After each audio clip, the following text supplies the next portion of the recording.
Hello friends, welcome back to the channel. तो ये हमारी स्टॉक मार्केट जीरो से एडवांस सीरीज का पहला वीडियो है। इसमें हम थोड़ा सा इंट्रोडक्शन वगैरह देखेंगे कि किस तरीके से मार्केट बिहेव करता है, कैसे कोई लोग इसमें आते हैं, कैसे इसके जाल में फंस जाते हैं। थोड़ा सा हम प्राइस एक्शन वगैरह इस वीडियो में देखेंगे। तो अगर आप थोड़े दिन पहले से अगर आप ट्रेडिंग कर रहे हैं तो आपको ये वाला वीडियो थोड़ा सा बेसिक लग सकता है, बट बिलीव मी कुछ चीज़ें ऐसी होंगी जो आप नहीं जानते होंगे, कुछ ना कुछ आपको सीखने को ज़रूर मिलेगा। और कुछ लोग ऐसे हैं जो बिल्कुल बिगिनर हैं, जिन्हें कुछ ज़्यादा नहीं पता है, तो उनको भी हमें साथ में लेना है, इसलिए हम बिल्कुल जीरो से स्टार्ट कर रहे हैं। तो पहले वीडियो में थोड़ा सा धैर्य रखिएगा, फिर भी आपको कुछ ना कुछ ज़रूर सीखने को मिलेगा, क्योंकि हमें लगता है कि हमें सब कुछ आता है बट हमें कुछ नहीं आता है। तो चलो वीडियो शुरू करते हैं। तो सबसे पहले तो हम देख लेते हैं कि जब स्टॉक मार्केट में कोई भी बंदा एंटर कैसे करता है। कुछ ना कुछ बंदे के पास पैसा होता है, स्टॉक मार्केट के बारे में कहीं ना कहीं से उसने सुना होता है, या तो वो कोई सोशल चैनल पे, फेसबुक वगैरह पे कोई स्क्रीनशॉट के चक्कर में आ जाएगा, या फिर कोई ना कोई उसका फ्रेंड उसे बोलेगा कि मैं तो स्टॉक मार्केट में कर रहा हूँ और वहाँ से मुझे इतने का प्रॉफिट मिला, या फिर इतने पैसे मैंने बना लिए, और उसका भी इंटरेस्ट जग जाता है कि इजीली हम कुछ पैसे लेके आएंगे, मोबाइल या लैपटॉप पे कुछ क्लिक करेंगे और पैसा बन गया ये। ठीक है, बट इस तरीके से किसी भी जो बंदा होता है उसकी एंट्री होती है यहाँ पे। एंट्री होने के बाद में शुरू होती है असली कहानी। स्टार्टिंग में जब कोई बंदा आता है, छोटी सी एक कैपिटल लेके आता है, मान लीजिए कोई 10,000 लेके आया, कोई 20,000 लेके आया और कोई 50,000 लेके आया। स्टार्टिंग में इस लेवल की कैपिटल ही लेके लोग एंटर करते हैं, इससे ज़्यादा कैपिटल जनरली नहीं होती है। मैक्सिमम से मैक्सिमम कोई लेके आएगा तो 1 लाख कोई लेके आ जाएगा। उसको स्टॉक मार्केट के बारे में उतना कुछ पता रहेगा नहीं, तो वो क्या करेगा, आएगा अपना अकाउंट खुलवाएगा किसी भी डीमैट, किसी भी स्टॉक ब्रोकर के पास एक अपना अकाउंट खुलवाएगा। उसमें ये पैसे जो भी वो लेके आया है डालेगा और कोई भी स्टॉक वो बाई कर लेगा। ठीक है, जब वो कोई स्टॉक बाई करेगा तो पहले तो उसको कुछ ना कुछ प्रॉफिट होगा। मान लो कोई बंदा 20,000 लेके इस मार्केट में आया है, ठीक है, तो कुछ ना कुछ उसको प्रॉफिट हो गया, 200 रुपये मिल गए, 400 रुपये मिल गए, या फिर 500 रुपये मिल गए, कुछ प्रॉफिट हुआ, ये उसने फटाक से क्या कर लिया, बुक कर लिया। उसके अकाउंट में थोड़ा सा प्रॉफिट दिखने लग गया। अब उसकी जो एक्सपेक्टेशन है वो बहुत ज़्यादा हाई हो जाती है। ठीक है, वो कैलकुलेट करता है कि मैंने 20,000 रुपये लगाए थे, और किसी भी, मान लीजिए उसने कोई भी एक बैंक का शेयर लिया था, इंडसइंड बैंक का उसने शेयर लिया था, लगभग 1,000 के आसपास का उसका रेट है। तो उसने आके क्या किया है, स्टार्टिंग में 20 के इसमें लगाए, यानी कि 20 शेयर लिए, और यहाँ से अगर इसका प्राइस 10 रुपये भी बढ़ा होगा तो उसे यहाँ से 200 रुपये मिल गए होंगे। या फिर मान लीजिए ये 40 रुपये बढ़ गया तो उसे यहाँ से 400 रुपये मिल गए। 400 रुपये का प्रॉफिट लेके अब वो यहाँ पे कैलकुलेट करने लगता है कि अगर मेरे पास इतने शेयर होते, अगर मेरे पास 100 शेयर होते और जो 40 रुपये का प्रॉफिट है तो मेरा 4,000 हो गया होता। ठीक है, अगर मेरे पास 200 शेयर होते तो यही प्रॉफिट कितना, 8,000 हो गया होता। मेरा एनालिसिस तो बहुत बढ़िया है, और मैं 4,000 8,000 एक दिन में आराम से कमा सकता था, या फिर 2-3 दिन में आराम से इतने पैसे कमा सकता था। तो अब ये मल्टीप्लिकेशन वाला जो गेम है ये शुरू होता है। तो अब उसके पास 400 शेयर लेने के लिए या फिर 200 शेयर लेने के लिए 1,000 रुपये का अगर शेयर है तो 2 लाख रुपये चाहिए। ठीक है, तो 2 लाख रुपए तो उसके पास आएंगे नहीं। अब उसके पास एक दूसरा तरीका, या तो कोई फ्रेंड बताता है या फिर कहीं ना कहीं से उसे यूट्यूब वगैरह से पता चलता है कि यहाँ पे एक इंट्राडे नाम की चीज़ होती है। ठीक है, तो वो जाके देखता है कि चलो इंट्राडे करते हैं। इंट्राडे में मिलता है लीवरेज। ठीक है, आपके पास वो 20 के लेके आया, 10 के, मान लो 10x उसको लीवरेज मिल गया, तो यहाँ पे उसकी कैपिटल हो गई 2 लाख रुपए। ठीक है, 2 लाख रुपए उसकी कैपिटल हो गई एक तरीके से ट्रेड करने के लिए। यहाँ पे वो आता है, पहली बार ट्रेड करता है, फिर भी मान लीजिए कुछ गवाए, कुछ किए उसने, तो उसको कुछ पैसा बन गया, 1000 2000 मान लो उसने बना लिए।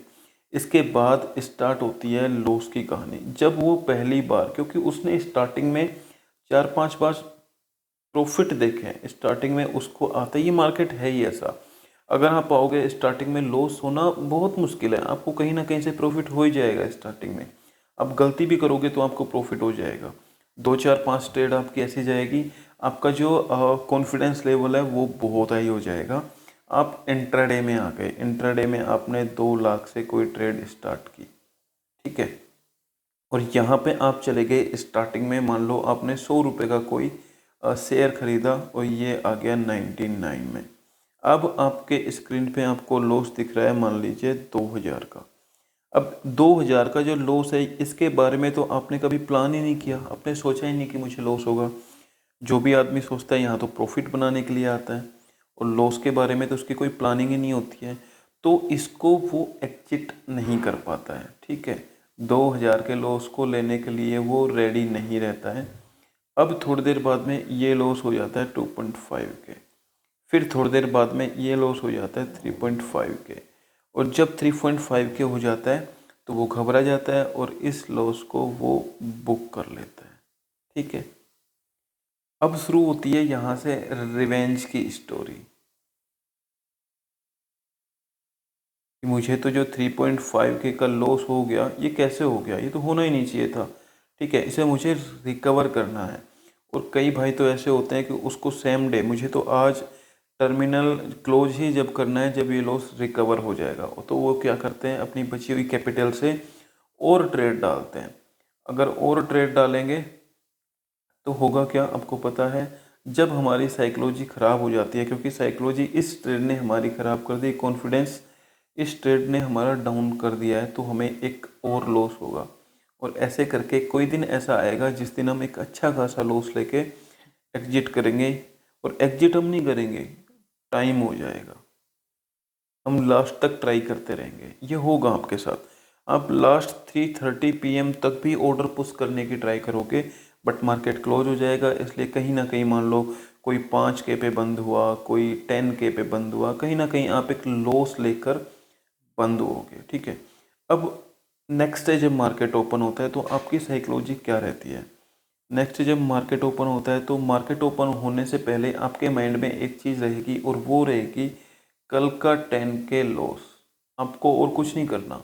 अब आप प्रॉफिट के बारे में नहीं सोच रहे, पहले जब आप आए थे प्रॉफिट के बारे में सोच रहे थे, अब आप सोच रहे हो इस 10K लॉस के बारे में, कि मेरे को कैसे भी करके ये 10K लॉस रिकवर करना है।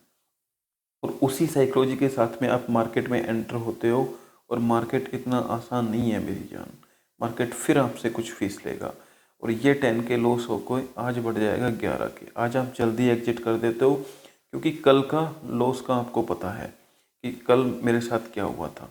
आप 11K ऐसे करके लॉस धीरे धीरे बढ़ता जाता है, ठीक है, और आपका जो कॉन्फिडेंस है वो गिरता जाता है, और मार्केट से विश्वास आपका उठने लगता है।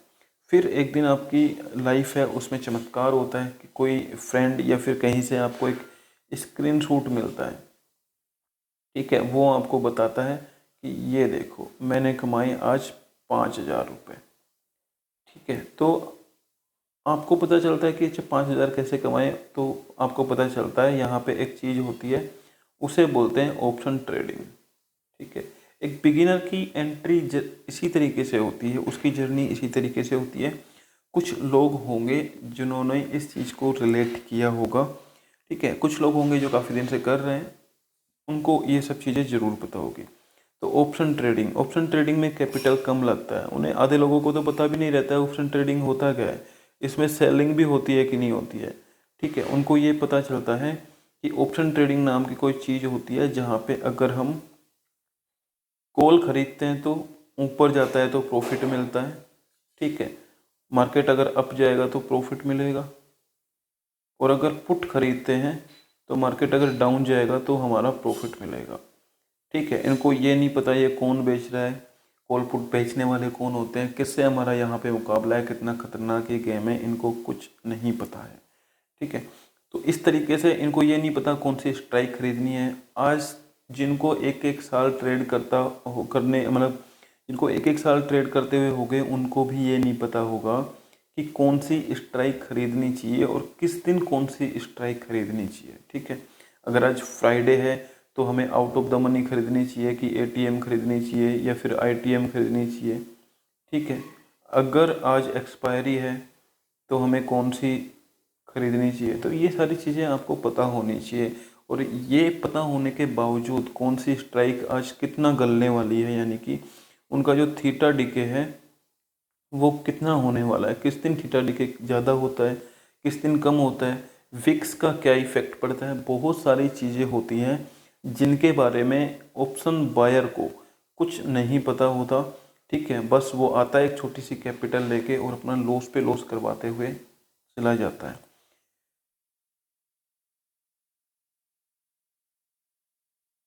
तो फ्रेंड्स, ये एक जर्नी होती है, इस तरीके से ऑप्शन ट्रेडिंग में लोग आते हैं। तो थोड़ा सा हम देख लेते हैं कि जो शेयर मार्केट है क्या भला है, क्या चीज़ है ये।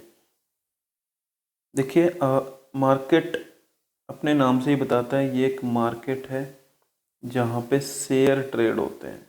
ठीक है, किसी भी कंपनी के,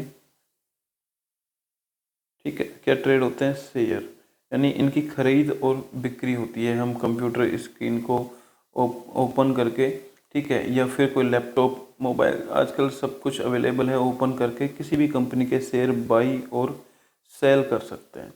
सबसे बेसिक डेफिनेशन है शेयर मार्केट की।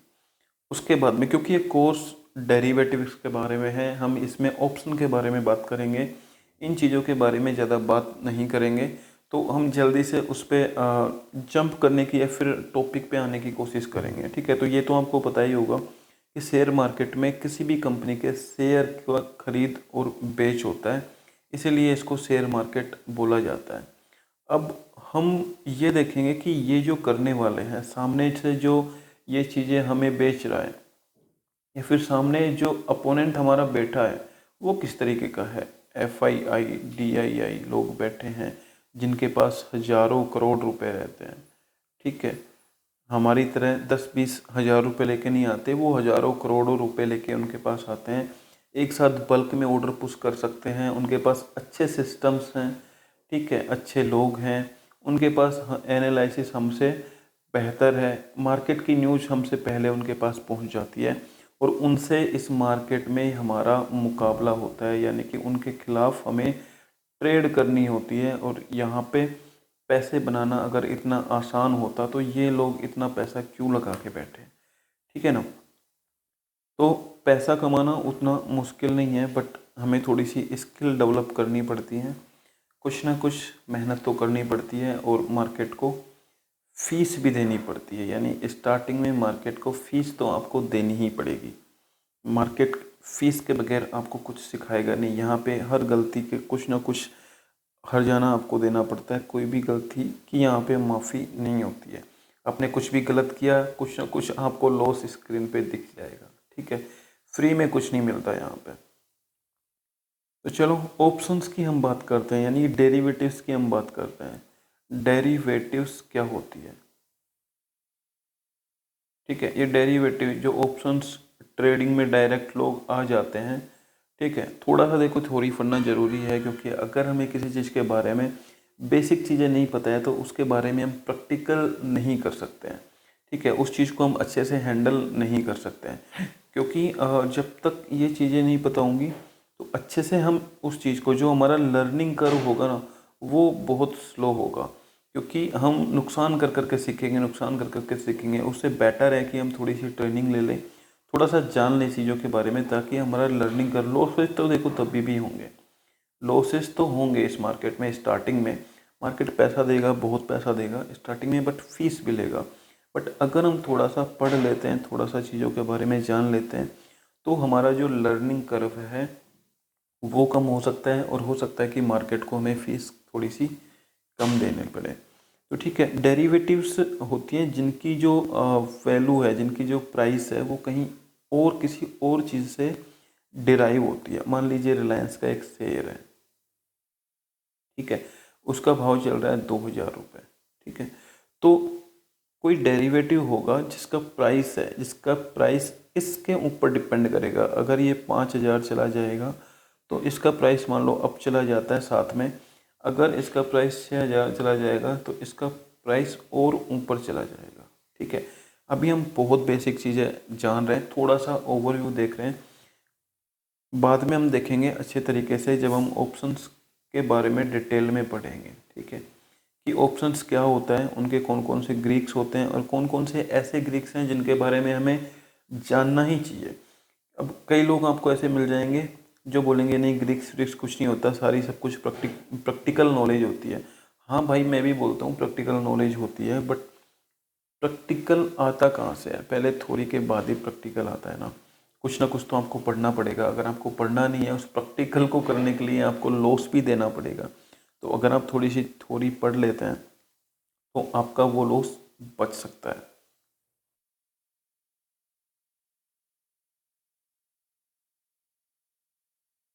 तो चलो, ऑप्शंस के बारे में जानने से पहले हम थोड़ा सा ना प्राइस बिहेवियर समझ लेते हैं कि किसी भी चीज़ का प्राइस ऊपर और नीचे कैसे होता है। क्या ऐसी चीज़ है जो किसी शेयर का, कोई भी एक असेट है, उसका प्राइस ऊपर और नीचे कैसे जा सकता है।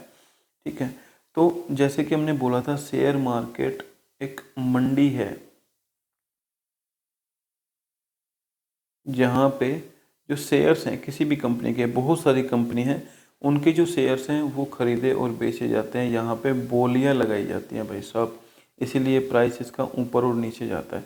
अब आप सोचो कि मान लो कोई एक प्राइस है, कोई एक असेट है, मान लो रिलायंस का ये शेयर है। बायर यहाँ पे 10 बायर बैठे हैं।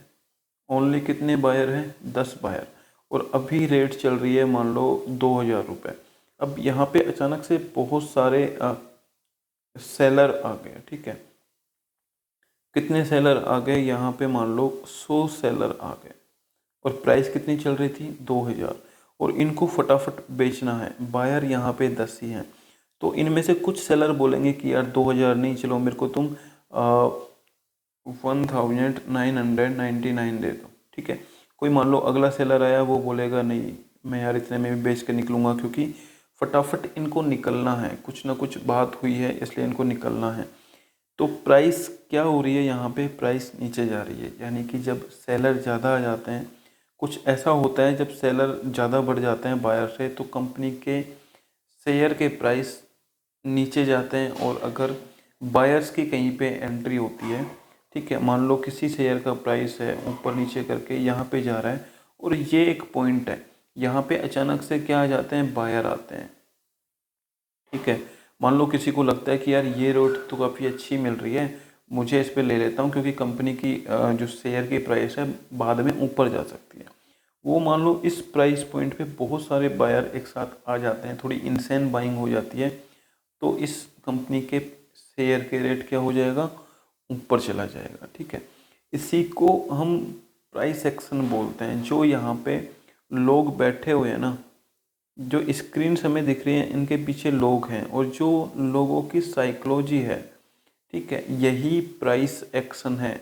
और दुनिया में प्राइस एक्शन से बढ़िया कोई तरीका नहीं है ट्रेड करने का। लोग आजकल इंडिकेटर ट्रेडिंग करते हैं, ज़्यादातर लोग इंडिकेटर ट्रेडर ही बने हुए हैं। किसी ने RSI प्लॉट कर लिया, किसी ने बोलिंजर बैंड प्लॉट कर लिया, किसी ने मूविंग एवरेज, बहुत अलग अलग तरह के EMA SMA फलाना डिमका पता नहीं क्या क्या ट्रेड कर लिया। अपनी जो स्क्रीन है वो भर ली है सारी चीज़ों से।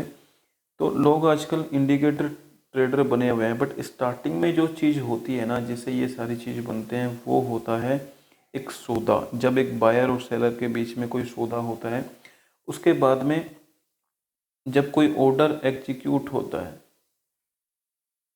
उसके बाद में प्राइस और ऊपर नीचे होती है, और उसके उस प्राइस से ही सारी चीज़ें, उस वॉल्यूम से सारे इंडिकेटर वगैरह होते हैं। यानी कि जो भी इंडिकेटर अवेलेबल हैं वो सारे लैगिंग इंडिकेटर होते हैं।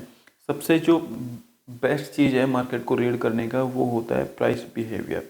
और प्राइस बिहेवियर क्या होता है? जो स्क्रीन के पीछे बैठे लोग हैं, उनकी साइकोलॉजी, वो किस तरीके से सोचते हैं, किस तरीके से उस चीज़ को आप जितने अच्छे तरीके से रीड कर पाओगे, आपकी ट्रेडिंग उतनी ही अच्छी हो पाएगी। ठीक है, तो ये चीज़ अगर आप थोड़ी बहुत ट्रेड कर रहे हैं तो आपने एक चीज़ तो पढ़ा ही होगा कि सपोर्ट और रेजिस्टेंस, लोग रोज़ इन्हीं के बारे में खेलते रहते हैं। आपको रोज़ टेलीग्राम वगैरह सोशल साइट्स वगैरह पे लेवल्स मिलते होंगे, ठीक है। आपको ये चीज़ आपने बहुत देखी होगी, अगर आपने थोड़ी बहुत भी ट्रेड की है खासकर ऑप्शंस में, तो आपको लेवल्स मिलते होंगे। बैंक निफ्टी, ठीक है, 37,200 गुड रेजिस्टेंस, 36,800 सपोर्ट। ये क्या चीज़ है, कहाँ से जनरेट होते हैं ये सपोर्ट और रेजिस्टेंस? ये चीज़ें हम देखने की कोशिश करेंगे, सीखने की कोशिश करेंगे।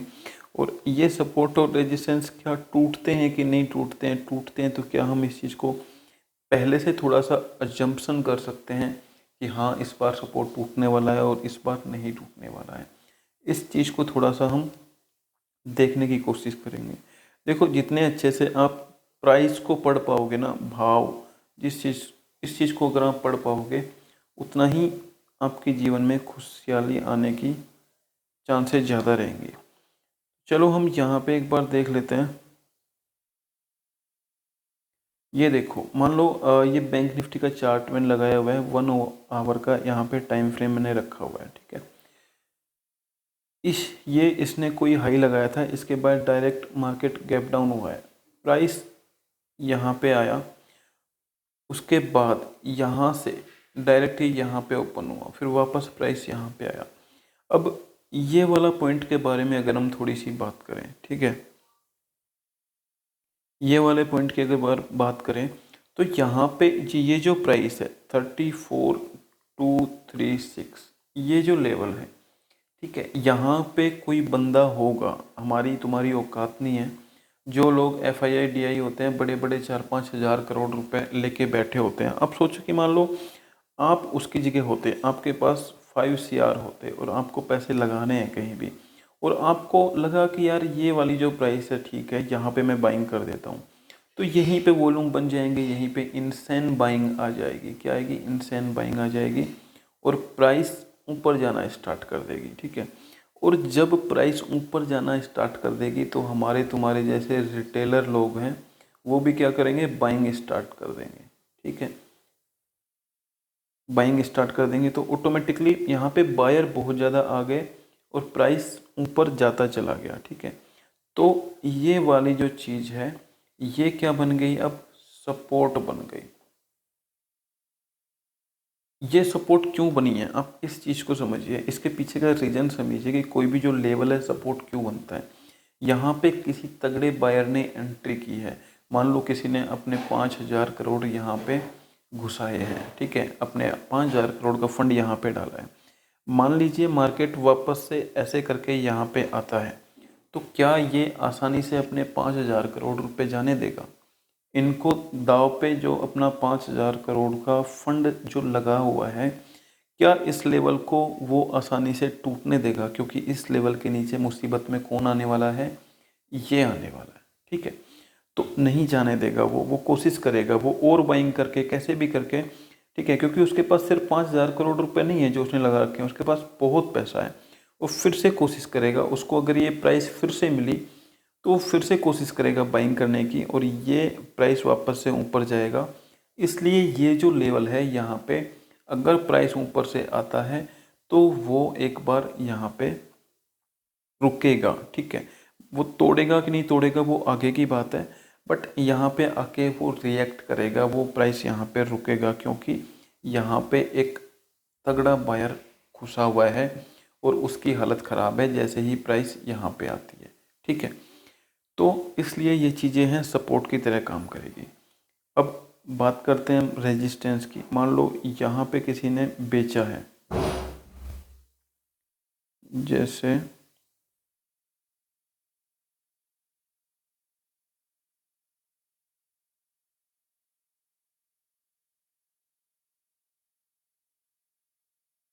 कोई भी एक लेवल आप देख लीजिए, मान लीजिए यहाँ से किसी ने सेल किया, एक पॉइंट आप जहाँ पे इनसेन बाइंग या सेलिंग आती है उस चीज़ को आप आइडेंटिफाई करना पड़ता है, ठीक है। मान लीजिए यहाँ पे किसी ने, यहाँ से प्राइस नीचे क्यों गई है? क्योंकि यहाँ पे किसी को ये प्राइस अच्छी लगी होगी, ठीक है ना, कोई सेलर आया होगा और उसको लगा होगा कि यार मुझे काफ़ी अच्छा दाम मिल रहा है, उस इस प्राइस में मैं अपना जो सामान है वो बेच सकता हूँ। मान लो 35,520 पे इनसेन सेलिंग आई है। छोटी मोटी सेलिंग की हम बात नहीं करते हैं, अच्छे खासे वॉल्यूम के साथ में अगर किसी ने सेल ऑफ किया है तो ज़रूर यहाँ पे कोई बड़ा आदमी आया होगा और उसने अपने बहुत सारे वॉल्यूम पुश किए होंगे, तभी जाके प्राइस नीचे आती है। आपके और मेरे से सेलिंग करने से प्राइस नीचे नहीं आती है। तो अगर मान लो मार्केट ऊपर गया तो क्या वो कोशिश नहीं करेगा अपनी ये वाली पोजीशन को बचाने की, ठीक है। और वो ये भी पूरी कोशिश करेगा क्योंकि वो स्मार्ट मनी है, उनके पास पैसा है, टेक्नोलॉजी है और वो भी रिटेलर की साइकोलॉजी पढ़ना जानते हैं। तो वो यहाँ पे कोशिश नहीं करेगा, वो ट्रैप करने की कोशिश करेगा जब प्राइस ऊपर जाती है, ठीक है। तो यहाँ पे लोग सोचते हैं कि अरे यार ये सेलर तो फंस गया, ठीक है ना, ये जो लेवल है ये टूट गया। बट वो थोड़ी देर वेट कराएगा, यहाँ पे और बायर्स लेके आएगा, यानी कि और बायर यहाँ पे आएंगे, प्राइस को थोड़ा ऊपर लेके जाएगा। पिछली बार उसने 35,520 पे बेचा था, अब उसको और अच्छा प्राइस मिल रहा है, 35,600 का प्राइस भी मिल रहा है, ठीक है। और यहाँ से वो वापस से सेल करेगा। और जो ये लोग ये जो कंसोलिडेशन फेज है इसमें जो लोग एंटर किए थे वो सारे बेच बेच के जैसे ही वापस नीचे आएगा बेच बेच के भाग जाएंगे और वो प्राइस को वापस से नीचे लेके आएगा, ठीक है। यहाँ पे नहीं लेके आया बट वो यहाँ पे लेके आएगा, वो आपको फंसा फंसा के लेके आएगा, ऐसे थोड़ी आसानी से लेके आएगा, आपको फंसाएगा, बार बार आपको लगेगा कि कोई लेवल ब्रेक हो रहा है, ठीक है। तो इस तरीके से चीज़ें करती हैं बिहेव। अब यहाँ पे कोई बायर फिर से बैठा हुआ है तो वापस से प्राइस यहाँ पे ऊपर जाएगी। तो इस तरीके से सपोर्ट और रेजिस्टेंस काम करते हैं। ये एक बेसिक मतलब बहुत हल्के में आप इस चीज़ को देख रहे हैं अभी और बहुत अच्छे तरीके से इन चीज़ों को सीखेंगे। साथ में सेकंड या थर्ड वीडियो से हम साथ में ट्रेड भी करेंगे ताकि हम सीखने के साथ में कुछ कुछ कमाते रहें। मैं आपको दिखाता हूँ, मेरी अभी ये वाली पोजीशन ऑन है जो मैंने ली थी थर्सडे को। ये एक रेशियो स्प्रेड मैंने ले रखा है और इन चीज़ों पे भी हम आएंगे डिटेल में, कैसे ऑप्शन बाइंग करते हैं, ठीक है। कब किस दिन ऑप्शन बाइंग करना चाहिए, किस दिन नहीं करना चाहिए, अगर ऑप्शंस बाई करें तो क्या हम उसको हैज भी कर सकते हैं, उसके क्या बेनिफिट होंगे, किस दिन हैज करना चाहिए, किस दिन नेक्ड हमें जाना चाहिए, विक्स का क्या इफ़ेक्ट होता है, बहुत सारी चीज़ें हैं। देखो एक वीडियो में तो कवर हो नहीं पाएंगी, धीरे धीरे हम इसको आगे बढ़ाएंगे चीज़ों को और ये सारी चीज़ें तक मतलब लास्ट में हम इन सारी चीज़ों तक आएंगे कि कैसे हम हमारी कैपिटल को सेव करके, ताकि मार्केट अगर कुछ भी कर ले, जो ये स्मार्ट मनी है हमें बार बार ऊपर ले जाके ट्रैप करके फिर वापस नीचे आता है, ऐसा करने के बाद भी हम हमारी कैपिटल को किस तरीके से सेव कर सकते हैं और कैसे उसे धीरे धीरे सही कैसे उसे हम ग्रो कर सकते हैं। तो ये सारी चीज़ें सीखेंगे हम धीरे धीरे।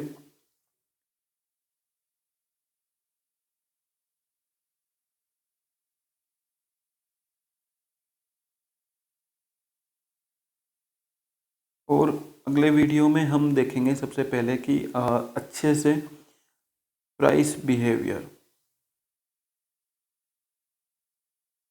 कुछ पैटर्न देखेंगे, ठीक है।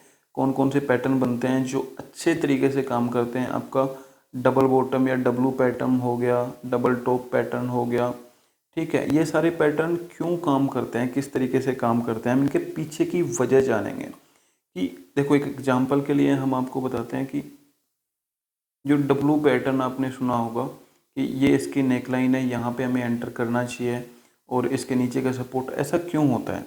देखो मान लो कोई प्राइस सबसे पहले नीचे आ रहा है, यहाँ पे कोई बायर एंटर किया और ये प्राइस ऊपर गया, ठीक है।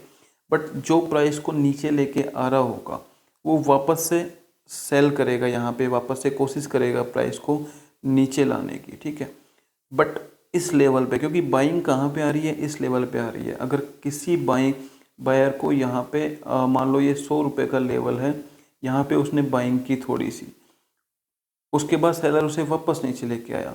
अब किसी बायर को वापस 100 रुपये का रेट मिल रहा है तो वो वापस से हैवी क्वांटिटी में बाई कर रहा है, ठीक है। और ये प्राइस इस लेवल से ऊपर चला जाता है जहाँ से रिसेंटली सेलिंग आई थी, इस प्राइस से नीचे ऊपर चला जाता है। तो जो सेलर यहाँ पे आए थे, ठीक है, वो मुश्किल में है या फिर बायर उससे ज़्यादा हैवी है, बायर उससे ज़्यादा पावरफुल है, इसलिए जहाँ से सेलर वापस से आए उस पॉइंट से ऊपर चला गया तो ये सेलर हैं, ये भी इनके स्टॉप लॉस उड़ जाएंगे और ये भी बायर बन जाएंगे। और इस लेवल पे मतलब इनसेन बाइंग आएगी, यहाँ पे वॉल्यूम काफ़ी ज़्यादा आएंगे क्योंकि सेलर भी यहाँ पे बायर बन चुके हैं, ठीक है। और बाइंग वाले तो बाइंग कर ही रहे हैं इस लेवल से, और हमारे जैसे रिटेलर हैं जिन्होंने डब्लू पैटर्न पढ़ रखा है वो भी यहाँ पे आ जाते हैं। इसलिए डब्लू पैटर्न काम करता है क्योंकि जो रिसेंट सेलिंग है वहाँ से वो प्राइस ऊपर चली गई है, तो ये वाले सेलर मुश्किल में हैं, ये फेल हो गए। तो उनकी पीछे की साइकोलॉजी आप समझने की कोशिश करिए, जितना अच्छे से इसको समझ पाएंगे और उस चीज़ों को प्रैक्टिकल मार्केट में अगर आप ट्रेड कर पाएंगे तभी कुछ बात बनेगी, वरना तो पैसे तो गंवाने ही गंवाने। चलो आज के लिए इतना ही, ज़्यादा लंबा वीडियो नहीं करेंगे, नेक्स्ट वीडियो में स्टार्ट करेंगे प्राइस बिहेवियर से। अगर वीडियो आपको सही लगता है कि कुछ दम है वीडियो में, तो वीडियो के नीचे कमेंट कर दीजिए, तब हम नेक्स्ट सीरीज़ जारी रखेंगे। और बिलीव मी, अगर आप इस सीरीज़ के साथ में जाते हैं स्टार्टिंग से, तो आपको स्टार्टिंग में ज़रूर आपको लग रहा होगा, क्योंकि आप थोड़ा बहुत कुछ जानते होंगे, आपको लग रहा होगा कि नहीं हम ही तो रम खाए सब जानते हैं, ये वीडियो में कुछ नहीं बताया गया। बट बिलीव मी, आप बहुत सारी चीज़ें ऐसी मिलेंगी वीडियोज़ में, नेक्स्ट वीडियो में भी आपको ऐसी चीज़ें मिलेंगी कि वो बहुत बेसिक होगा, आप उससे बहुत आगे जा चुके होंगे।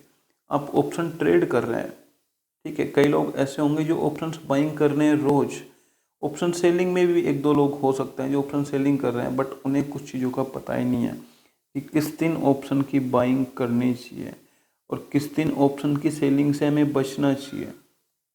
उसके दूर दूर तक मतलब आना ही नहीं चाहिए सेलिंग के लिए, ठीक है, किस दिन बाइंग के लिए नहीं आना चाहिए, कब ऑप्शन जो बाइंग की पोजीशन है उसको होल्ड करके जाना चाहिए और कब उसे होल्ड नहीं करना चाहिए। बहुत सारी चीज़ें हैं, कब कब होल्ड करना चाहिए, बट हैज के साथ में होल्ड करना चाहिए। तो ये सारी चीज़ें हम आने वाली वीडियो में देखेंगे। वीडियो आपको अच्छा लगा है तो मुझे भी थोड़ा सा रिस्पॉन्स चाहिए होगा, आप चैनल को सब्सक्राइब वगैरह करिए और कमेंट करिए, मैन तो आप बताइए कि वीडियो का रिस्पॉन्स कैसा रहा, ताकि मैं नेक्स्ट वीडियो में इम्प्रूवमेंट भी कर पाऊँ और आपके हिसाब से उसमें चेंज कर पाऊँ। चलो आज के लिए इतना ही, टाटा बाय बाय।